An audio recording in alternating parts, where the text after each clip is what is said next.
Creepypasta readings, number 3. 3 Lost Episode Stories. Story 1.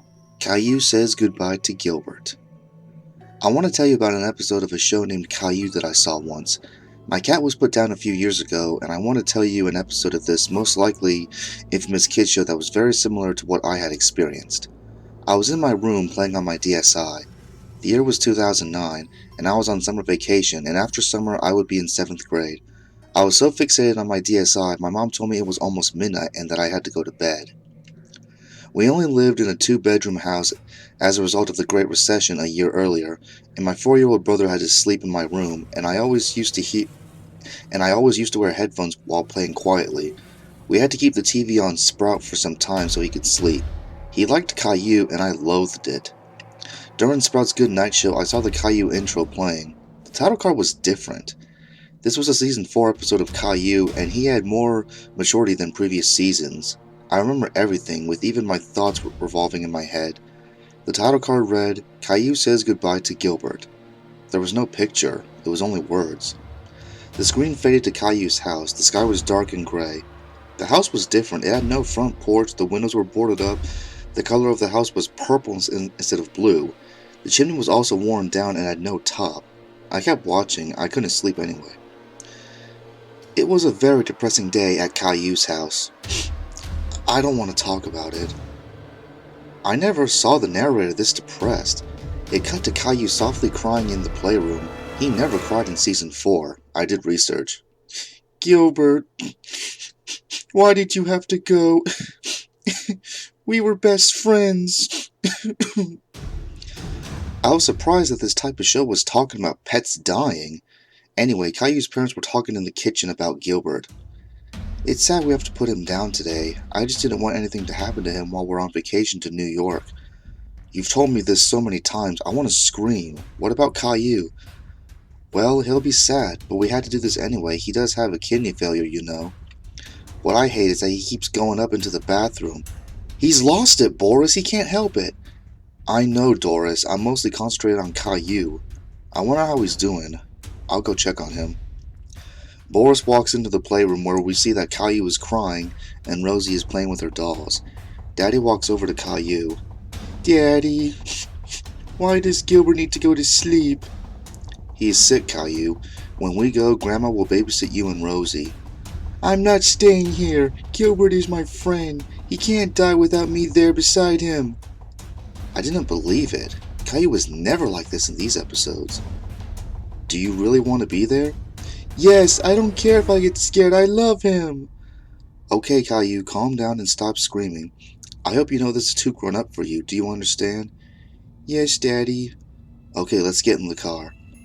I was speechless. I watched the rest anyway. It showed Grandma going into the house and Caillou, Mommy, Daddy, and Gilbert in the car. Daddy drove. This was silent and boring. After 12 seconds of driving in the car, Caillou had a flashback. It showed Caillou as a 2-year-old with the season 1 animation. He was with Gilbert and Caillou looked happy. I love you, Gilbert. You're the best. Meow. As Caillou pets Gilbert, Gilbert licks Caillou in return for love. The screen fades to white and Caillou, his parents, and Gilbert were in a green room with a white couch. Gilbert has a band around one of his paws. As the doctor walked in, it was weird. Hello, you guys. I heard that Gilbert had a kidney failure. First we will give Gilbert saline. Then we will give him the medicine that makes him pass away. No, he's not dying! Caillou, cut it out. I told you that we have to do this. I'm not letting him go! Caillou, stop it now. Listen to your father. Okay, let him die. Like I don't care. I watched in horror as the saline was injected. Here's the shot that puts him to sleep. The second injection was worse. I was scared about this, cartoon or not. Caillou lost it. He was crying uncontrollably at Gilbert soon to be dying. The doctor checked him with her stethoscope. He's gone. That was quick. Mommy, Daddy, and especially Caillou were all crying. You were my best friend, Gilbert. The screen faded to white, and this wasn't a flashback. Caillou was with Gilbert in a white room with no walls.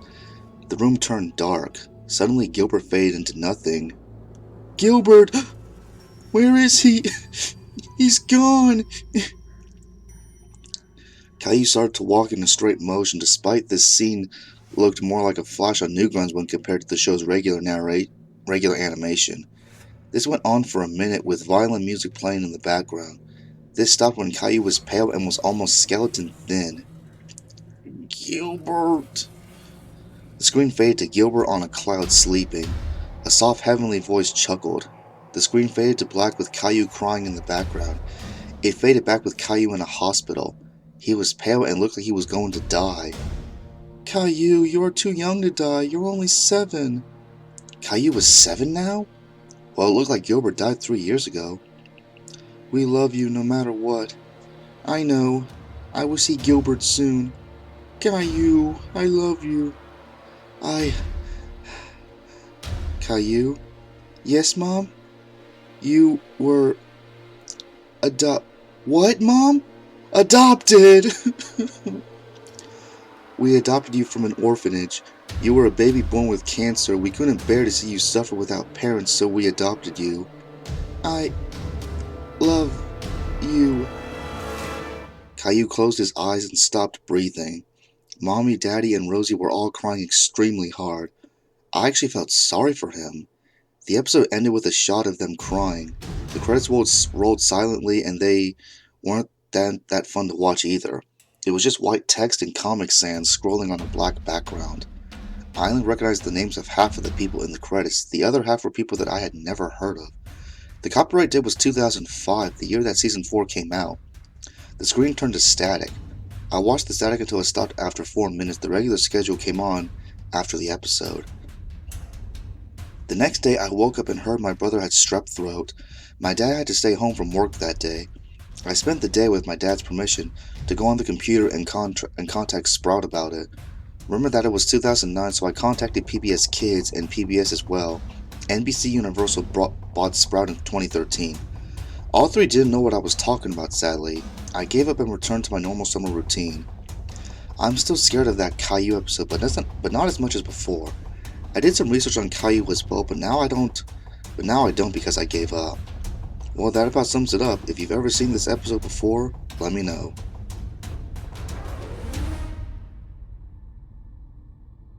Story 2. The Lost Episode of King of the Hill. We all know about the 1997 series King of the Hill. It is still airing on Cartoon Network's Adult Swim block, but I encountered something dark with this series sometime in late 2007. I was in a Goodwill store buying some N64 games, because that store normally had a good stock of retro games. However, I strolled over to the VHS section in the back, just then remembering that I owned a VCR. One of the first things I saw was the Titanic VHS tapes, the one that came in 2 tapes but it was in 1 dust cover. I thought that it would be a good movie for me and my wife, as she had never seen it before. To ensure that the tapes would be functional, I took one of the tapes out of the dual VHS dust cover, only to see something unexpected.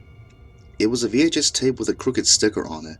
Written in Sharpie was KOTH S1E1NR. I inspected the other tape and it said KOTH S1E1NRP2. I assumed it was part 2.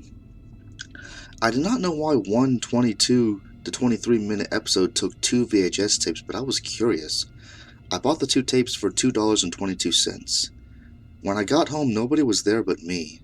Therefore, I had to take up the painstaking process of uncoiling the stiff coax cables and the bulky VCR. I soon turned the TV to channel 3 and began viewing KOTH S1E1NR. It had the regular opening of the first episode of King of the Hill, but without the music. It was just a silent camera panning over the city of Arlen. It began normally after that with Bobby at the baseball game and Hank yelling at him. As we all know, Bobby did not succeed. This is where everything started getting weird. On the ride home, Hank, Peggy, and Bobby were completely silent, and this went on for about 3 minutes. No one was angry, no one had any expression actually. Abruptly, as the family pulls into the driveway, it cut to a scene inside the house. Hank was yelling at Bobby for not giving the 110%. Hank then picked up the baseball and got into a throwing position. At this point, the video quality was getting very scraggly and the volume level was raised roughly 10%. Hank pegged the ball and it hit Bobby's nose. Peggy was seen in the background crying, and Hank simply told her to shut the hell up. Bobby immediately cupped his nose and ran out of the room crying the whole way. As Bobby was in the bathroom checking his nose, a social worker came to the door. Peggy greeted him as Hank sat on the sofa, relaxing as if nothing happened. From this point, the colors began to look more like the real episode. The scene with Hank telling the social worker off play as it did in the real episode. Suddenly, the scene from the officially aired episode cut to another scene which was not from the real episode. It was a scene with more ragged video, yet the audio remained the same. This scene depicted Peggy sitting on the phone late at night, most likely contacting child services to tell them about how Hank purposely threw the baseball at Bobby. Hank suddenly walked through the doorway. He was in a bathrobe and had no glasses. He grabbed the phone. "Who the hell is this?" Hank yelled. "This is the Department of Child Services," was the response. Hank's face quickly turned red and slammed the phone back on the wall. He grasped Peggy by the neck. "You gonna get more of those twig boys over here to put me in prison and take my boy away?" he howled. The scene cut to Hank taking Peggy by the back of the neck down the hallway to the backyard. Hank took a propane tank off of the grill and shoved the valve into Peggy's mouth. The video then went silent for a minute, simply showing the propane valve in Peggy's mouth. When the scene started moving again, Peggy's eyes slowly closed and a voice was heard. "Buck Strickland, forgive me for using propane for this." The only problem was that when Hank said this, Hank did not even sound like Mike Judge, the creator of the show who voiced Hank. It sounded like an older and deeper voice. The screen went black after this. I fast forwarded through the rest of the tape to make sure there was no more content on it. There was none. I just thought to myself, why so much wasted space? And at this point I was really shaken up. I went to grab a coffee. When I got back, I popped in the second tape. It was just a black screen. I fast forwarded to check for content and eventually came across some stuff that was really starting to scare me. It was a funeral, but there was very few colors. There was only various forms of gray and black and the colors of people's faces. It just did not seem like a real King of the Hill episode. The funeral was for Peggy. Attending it was all of the Hill's neighbors, including some acquaintances such as Cotton and John Redcorn. Even Hank was there, claiming that Peggy had committed suicide. As Peggy's coffin was lowered into the hole, it faded into an overhead view of it being lowered. This part really scared the shit out of me. It was a somewhat highly realistic image of Peggy in the coffin. The reason I say somewhat is because it looked real, but it still appeared to be drawn and not a real person. It was just a realistic cartoon. The scene then cut to Bobby, Hank, and Ladybird sitting on a porch. Bobby had a queasy face and Hank had one hand on the propane tank that he used to commit the murder. Bobby turned to his father. "Why did you do it, Dad?" he asked in a humble voice. "I don't know, son," Hank responded. He almost sounded like he was crying. He then stood up and walked inside, leaving Bobby and Ladybird, who were still on the porch. It once again cut to a very dull scene with nothing but black, gray, and the skin colors. It was a scene that literally made me sick to my stomach. It was Hank, hanging from the ceiling with a note pinned on him. It just stayed focused on him swinging back and forth for 2 minutes or so. It then cut to the ending credits with the normal outro and theme music. I was actually kind of laughing on the inside at the fact that the show was playing the regular ending credits after all that stuff happened. I was really more confused and creeped out at it. I went on some forums but found nothing about this episode. However, I came across someone on Yahoo Answers who had a similar occurrence as me. They received a similar tape at a thrift shop in John Creeks County in North Georgia, a place about 20 miles away from where I got mine. I managed to get on AIM with this person, but I got no answers. I was really curious at this point, so I drove about 40 miles and went right down to Cartoon Network / Turner Broadcasting HQ. I knew that Fox Broadcasting made the show, but I assumed Cartoon Network had every episode on record, as they aired them all. Beforehand, I did some research and figured out who was in charge of broadcasting King of the Hill, so I found a receptionist in the studio and demanded to talk to him. Apparently, though, I needed a guest pass of some sort. I was completely pissed off at this point, so I drove back home and put on my old sheriff's uniform. I was a sheriff for Johns Creek County about 3 years ago. I went back, and although it is unlawful, I used my badge to talk to him.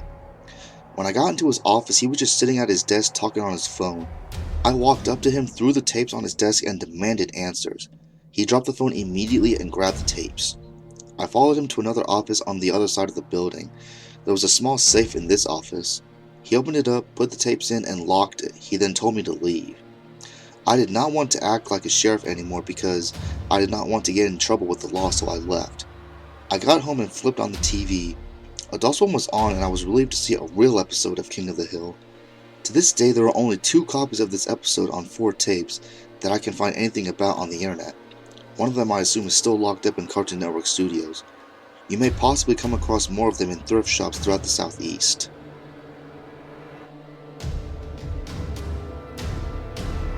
Story 3. Lost Super Mario 64. As a kid, I owned an N64. I loved it. I had many fun times with my mom and dad. We would play on it all the time together. However, that all changed one day. I was around 8 when my dad got me a horror game, which I don't remember the name of since it's been so long. He thought I was mature enough to play it. I wasn't. I played the game and it scared the ever-living crap out of me. I ran to Mom about how the game scared me, and she immediately looked to Dad. They got into a big fight which led to divorce. I went to live with Dad and Mom took my brother Sean.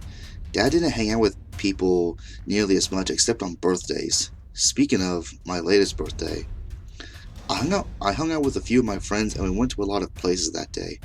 When it got dark, we all headed home. When I got home, my dad was at the door.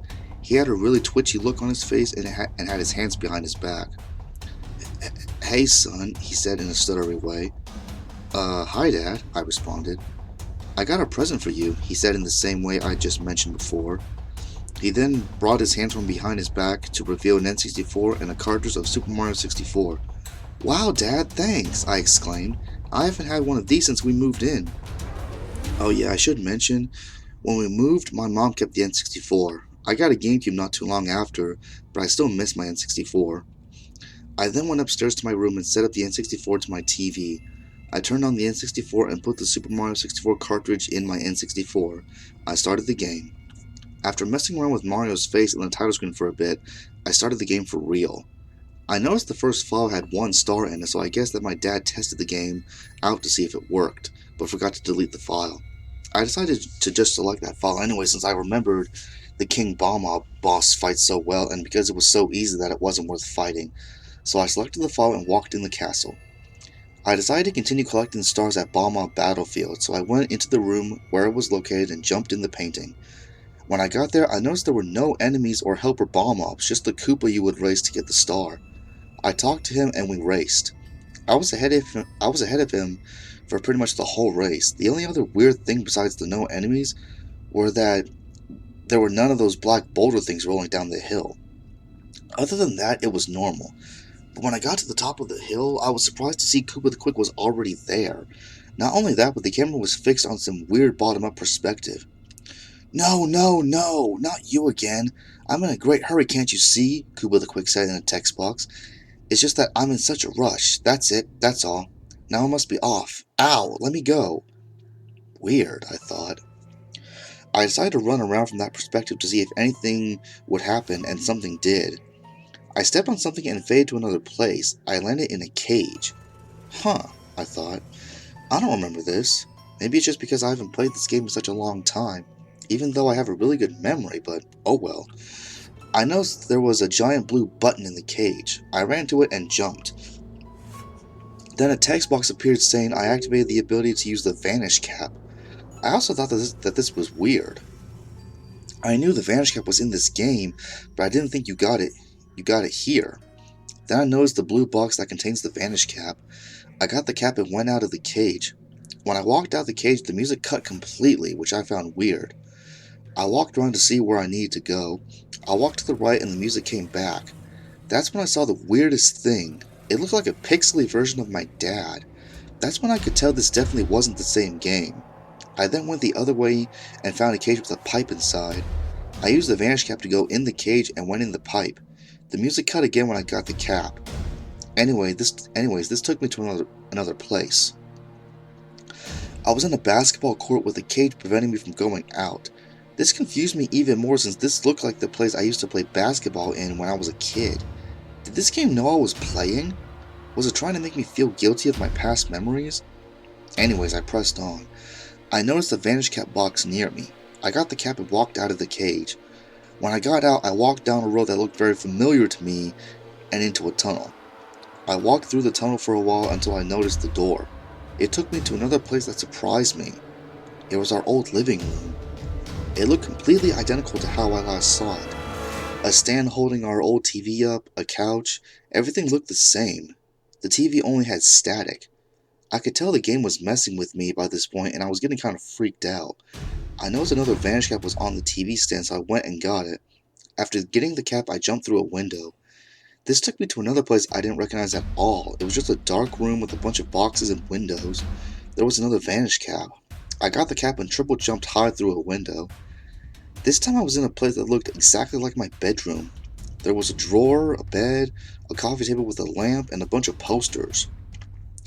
The only different thing is that there was a Koopa walking around. What freaked me out even more was that the posters were the exact ones from when I had when I was a kid. Did someone stalk me and hack this game when I was younger? I then noticed there was an exclamation box on the bed, meaning I needed to talk to it. Body found laying in bed, identified as 15-year-old son. No signs of struggle. Death possibly caused by suffocation, the text box said. I was getting more and more freaked out. My younger brother died recently on his bed at age 15. Did this game know everything about my family? I then went to the next room through a door. There were a bunch of dead Koopas on beds. The other parts freaked me out because they looked exactly like places I was in as a kid. This one freaked me out because it was just grim. I also saw another exclamation box on a bed. We have to do something special for you, the text box said. I walked out the door to the room and braced myself for what this special thing was. It was just a completely dark void. Or at least it was until I saw a sign with light above it. I approached the sign to see what it said. It said, "My dear son, it's been a long time since I last saw you. Your father won't understand my suffering nor the way I miss you. Every day without you, a part of me breaks away. We are many friends now. I'm finishing this for good. Farewell. If only I could see you one last time." This was the most scared I've been in a while. Was that my mom? Was she telling me this through the game? I was scared to keep going, but I decided to anyway. I noticed the door. There was another sign. "My dear son, I'm watching you from afar, and you noticed me. You also noticed that I don't like your friends at all. You're clever. To me, they're just a bunch of immoral dicks. We'll soon give them the fate they deserve. But you're different. I'm at your window now. You're just as beautiful as I remembered. My friends and I have agreed that you should stay this way forever." I started shaking violently. Did Mom hack this game and put it in a store? Or maybe Dad got it from eBay on her account, not knowing it was hers? I decided to keep going because I wanted to see how this would end. I kept walking and saw another sign and saw a door. I started walking toward them, but I somehow glitched through the ground. Mario sunk through some weird-looking face that was inside his static. What was weird is that it acted like the face was sand. It just looked plain bizarre. After falling through the face, it took me to the normal game over screen. I went to Dad to see where he got this game. He said he got it from Mom, just as I suspected. I told Dad what happened and he was shocked. He and I decided to go to Mom's house to see what the game was about. When we got there, we were surprised to see Mom hanging from a noose. She had a note taped to her chest. It said, "Big Mario fan, if you find this, I just want to say something to you. I lived a life of loneliness ever since your brother died. I have been depressed. I always wanted to go to my room and cry when I got home from work. Eventually, I just decided to end it all. I couldn't take any more of the depression. It's hard to tell you personally, so I'm telling you through a game that I'm killing myself. Goodbye." Me and Dad started crying. We didn't expect the divorce to be this serious that she kills herself. We're going to her funeral in a few hours. I just want to tell you what happened to get it out of my system. This is Big Mario Fan signing out.